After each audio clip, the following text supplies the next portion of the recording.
1992. I've been mulling over a few novel loadout profiles for the drill, recording a quick note here for future reference. Reconnaissance loadout, lightweight design, strip all extraneous systems to increase velocity and maneuverability. Comprehensive sensor package. Radar, thermal, infrared, Geiger, X-ray, the works. Optical camo. Maybe even RAM coding. Oh. Medical loadout, first aid module, defibrillator, cauterization implement, precision suture algorithms. Drug administration module, hypodermic injections, antiseptics, analgesics, antibiotics, adrenaline, and other stimulants. I'd also love to look into upgrades for the current tactical configurations. Battery longevity, rotor strength, chassis reinforcements. So much to do.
there?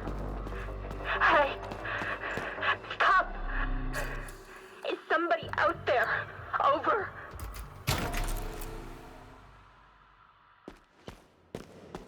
Requesting assistance. Over.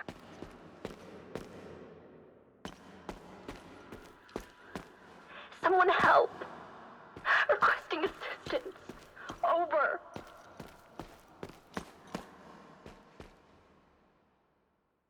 Help. Please pick up. Over. I need your help.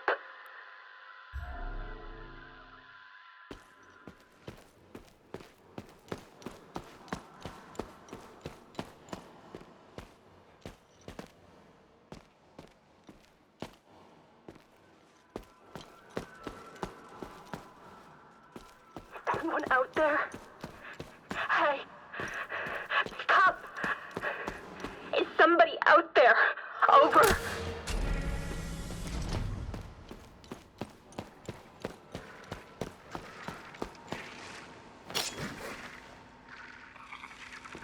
Training is ready to activate.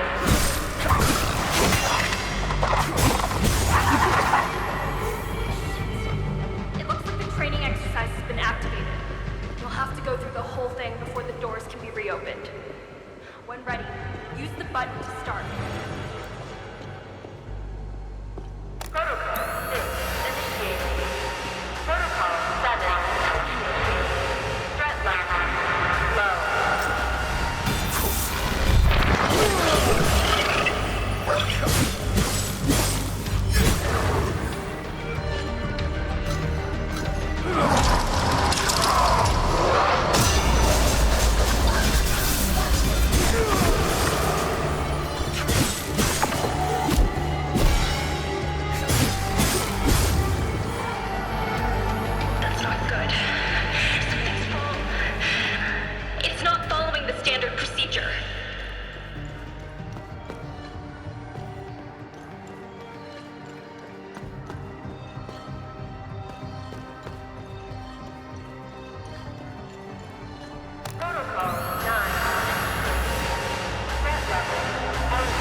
my room for you. Protocol 1, initiate my...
Thank God you showed up.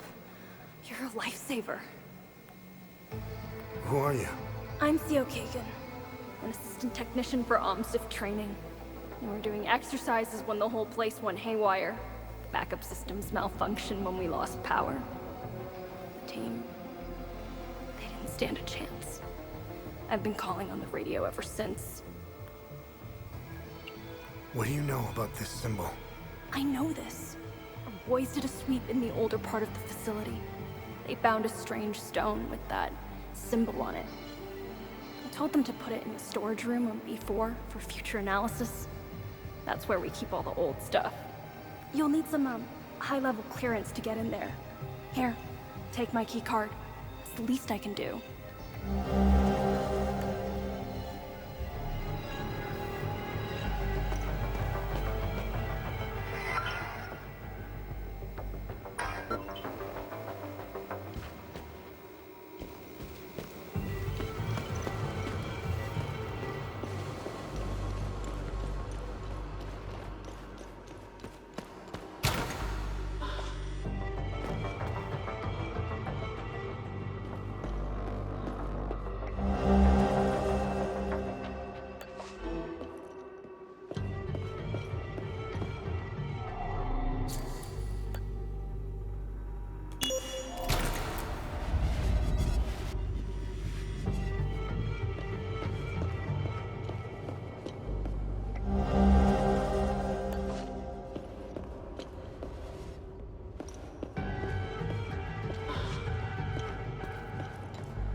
Finally, you're here. That's good. Very good. Please use the intercom over there so we can begin.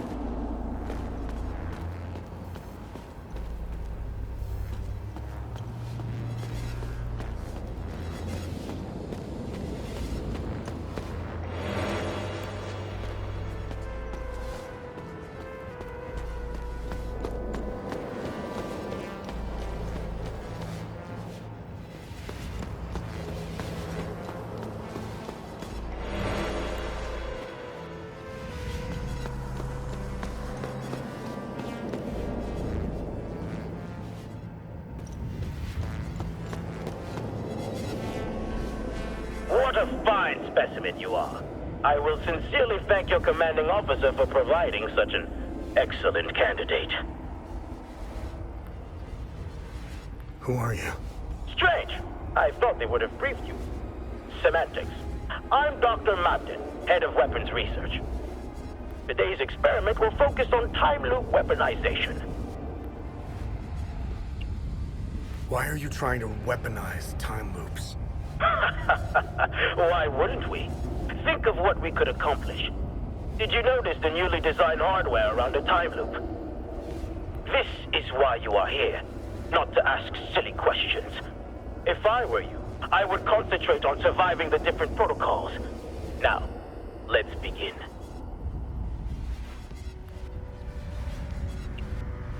Okay, let's do this. Good. The first protocol has been engaged. Come back to the intercom once you're done. Now get ready.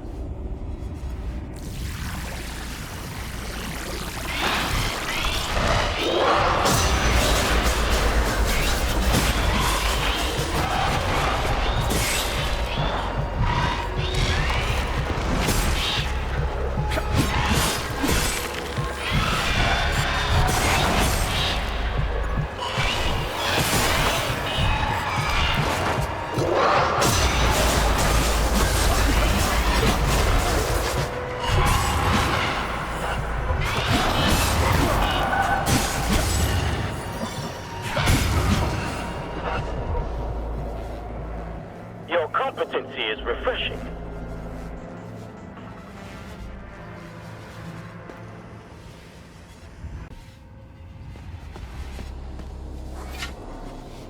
Good work.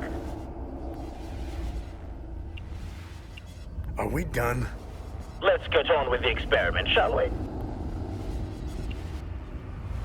All right, I'm ready. The second protocol has been activated.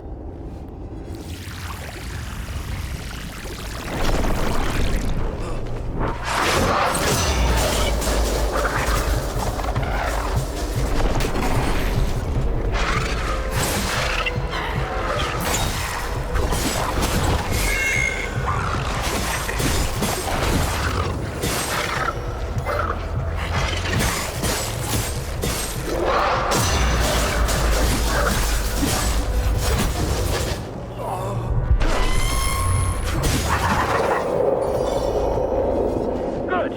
You survived. Good work. Let's go. Here they come.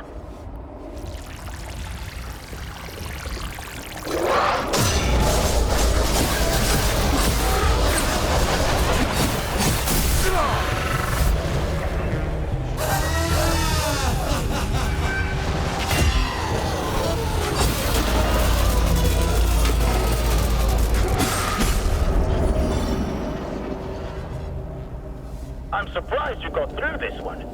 Excellent. Good work. I'm ready. Now, this one might be tricky.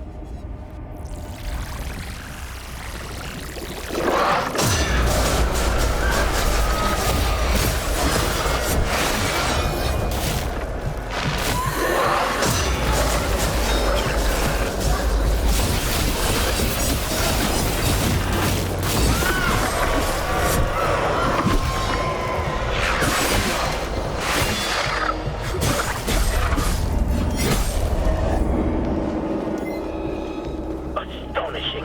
No one has ever gotten this far.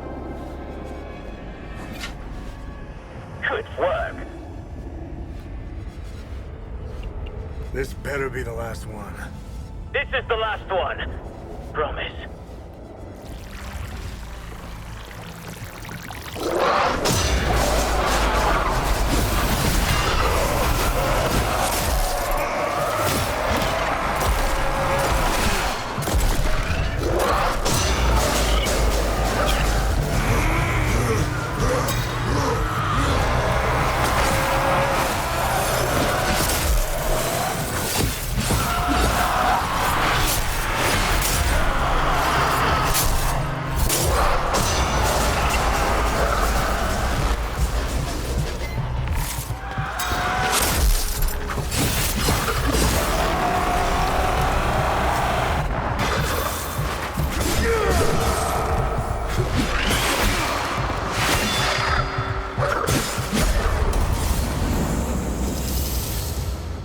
It wasn't that bad now, was it? Good work. Are we done? Indeed we are. I have collected the necessary data. Your contribution is greatly appreciated. You are dismissed.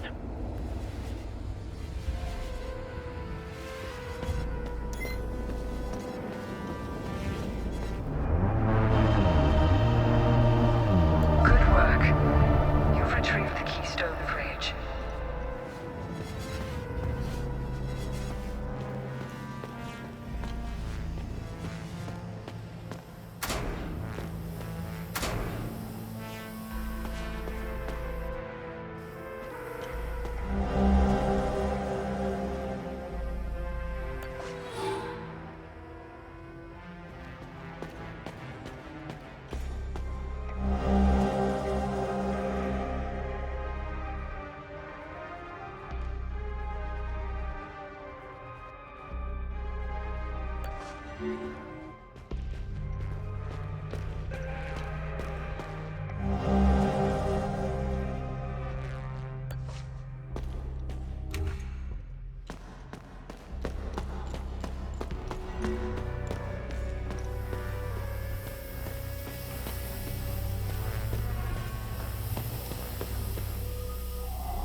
January 3rd, 1993. We have done it. Time Loop Alpha 1 is operational. For the first time, certain aspects of a time loop are under our direct control. Years of planning have finally paid off.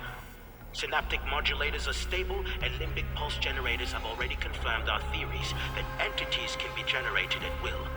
We will begin testing the optimal frequencies to induce each entity variant.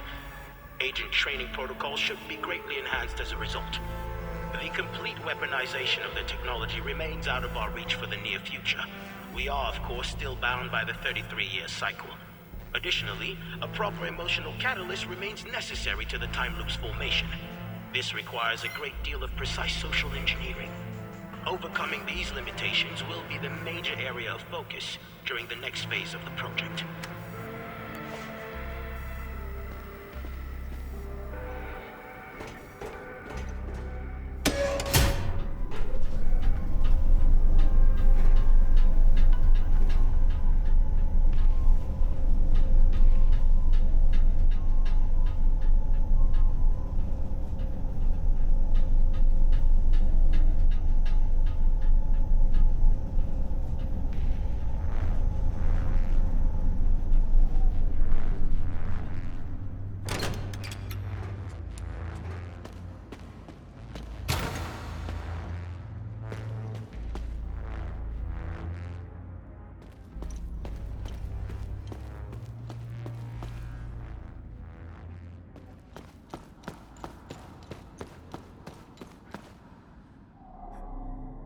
I made it out thanks to my little friend here. We couldn't have done it without you. You alright? Yes. I haven't seen the surface in a long time. I'm looking forward to it. Although I doubt that will be soon. The debriefings I'll have to endure will take some time. They'll want to know what the hell happened down there. From what little I've seen of Hadia, it seems to be a special place stuck in time. When I was on leave before the war, I walked the streets in Lublina.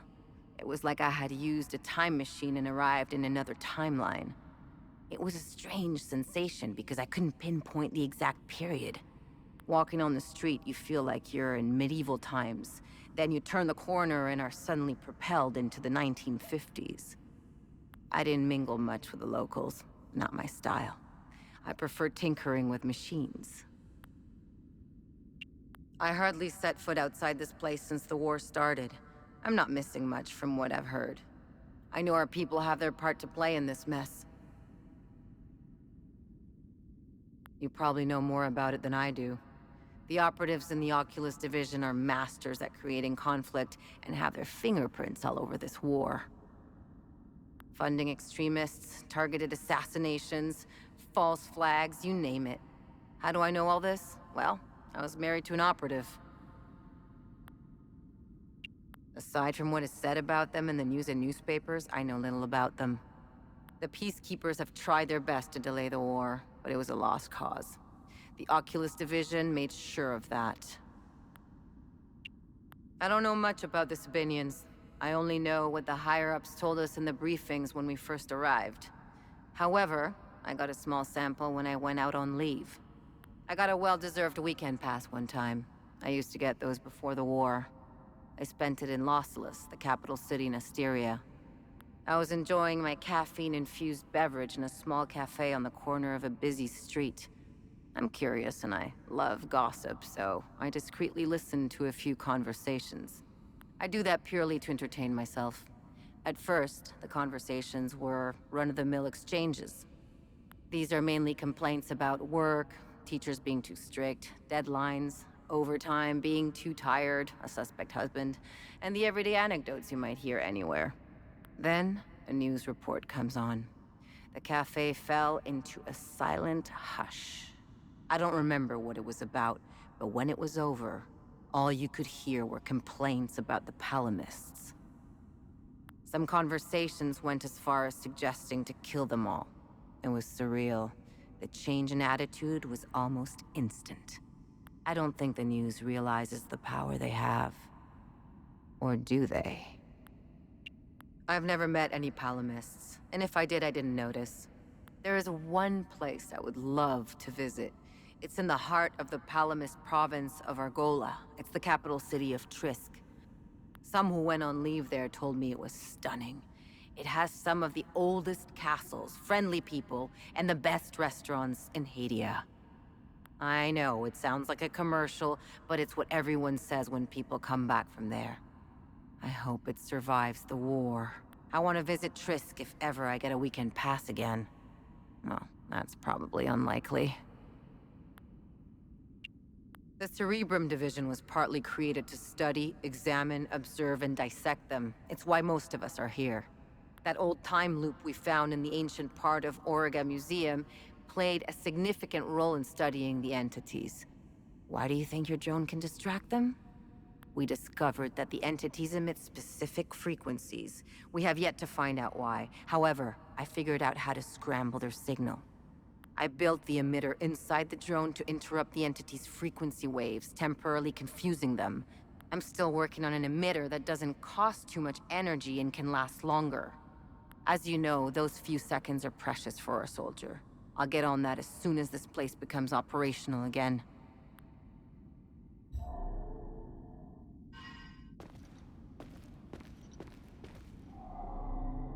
Thanks for helping me escape. Are you gonna be alright? I'll be just fine. The intervention forces are on their way. They'll clean up this mess. I'll have a lot of work to do, though, fixing all the systems. I'll have to run diagnostics to determine what went wrong. I don't know what's happening to this country. I've been living here since I set foot in Hadia. I can tell you a lot about what's happening in the Auriga Museum, but the NDA attached to my contract with Operation Moloch is pretty scary. They had us work in silos. All the research departments are entirely segregated. One of my coworkers was a massive history buff. managed to get his hands on some local books. Books he found were censored. No Haitian was allowed to read the contents.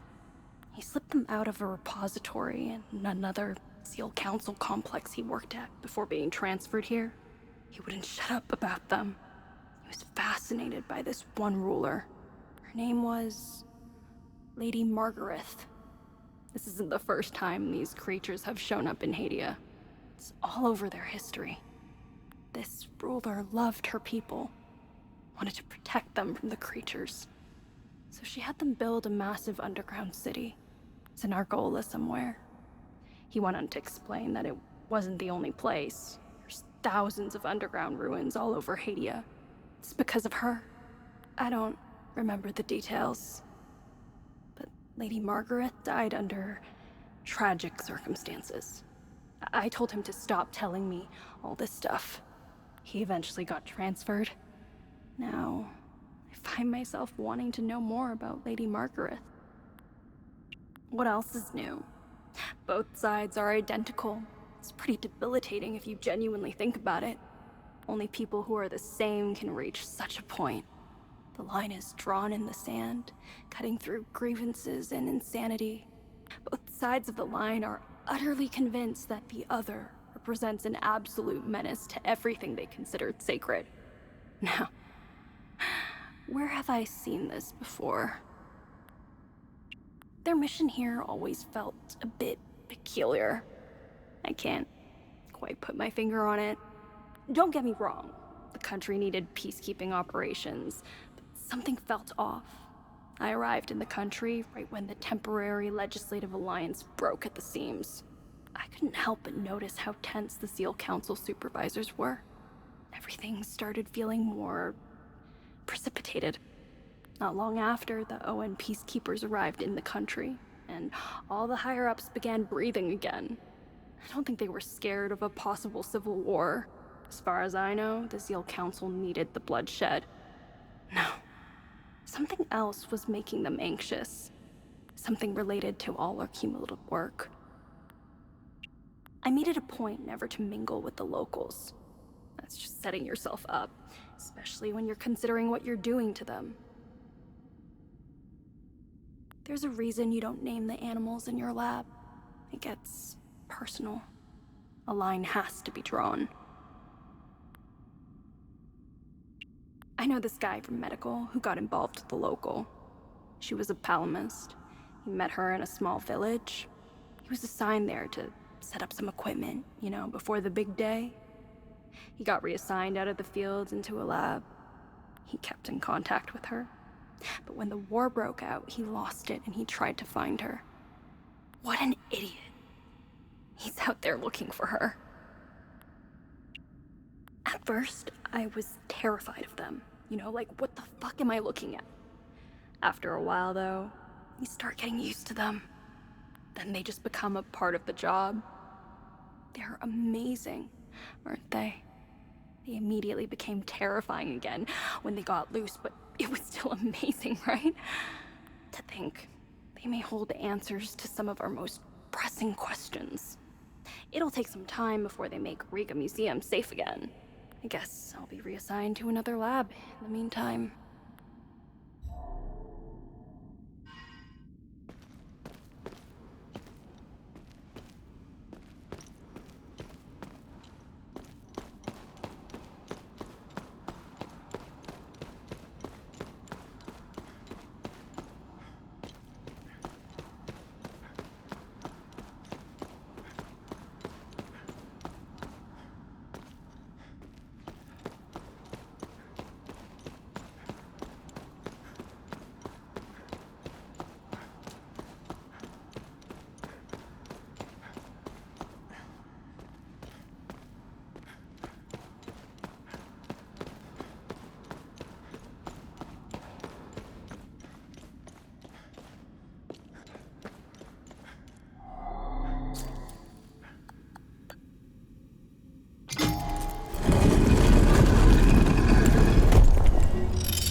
I'll look it up.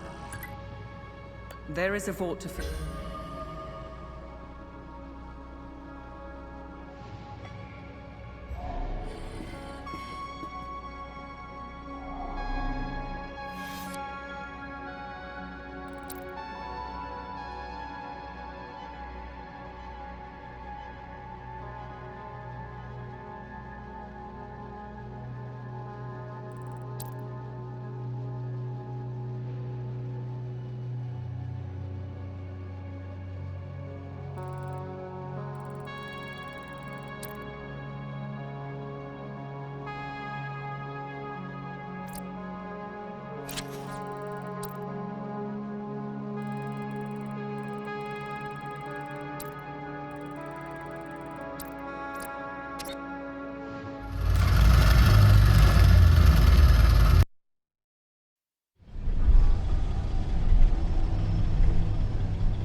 Fucking hell.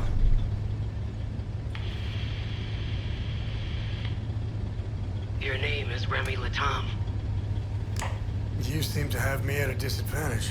I'm Lieutenant Aribeth, OMSIV's Epsilon Division. I'm also known as Aribeth Latam, wife of Vitalis Latam, and mother of a young boy I set free.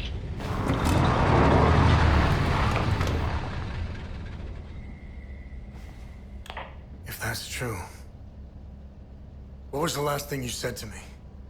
Never come back. I love you. Never come back.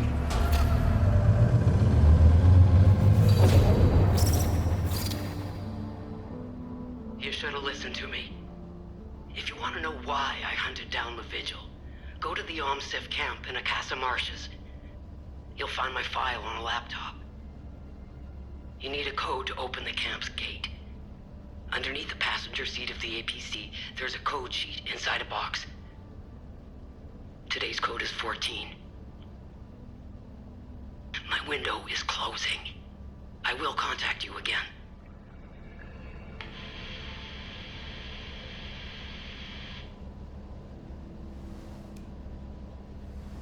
And I thought my family had issues. Listen, it might be worth looking into it. Why? There are always two sides to a story.